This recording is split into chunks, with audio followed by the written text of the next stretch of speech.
Hello বন্ধুরা, পুতুল কিচেনে আপনাদের সবাইকে স্বাগত। আজকের রেসিপি চিড়ের পোহা। চিড়ের পোহা বানানোর জন্য নেব পেঁয়াজ কুচি, টমেটো কুচি, কাঁচা লঙ্কা কুচি, একটু বিউলির ডাল আর চীনা বাদাম।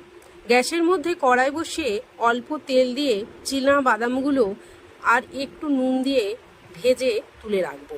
চিড়েটা পাতলা চিড়ে নিয়েছি, তবে খুব পাতলা না, মিডিয়ামটা।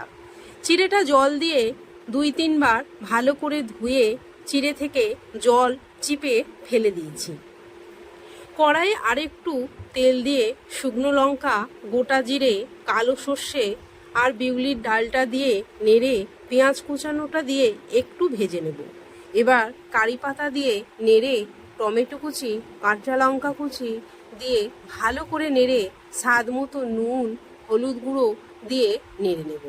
তারপর বাদাম ভাজাটা দিয়ে চিড়েগুলো দিয়ে দেব। এবার ভালো করে সব মিশিয়ে নেব। এখানে গ্যাসটা লোতে রাখবো। অল্প চিনি দিয়ে আবার ভালো করে নেড়ে নেব। গ্যাসটা বন্ধ করে একটু লেবুর রস দিয়ে নেড়ে নামিয়ে দেব।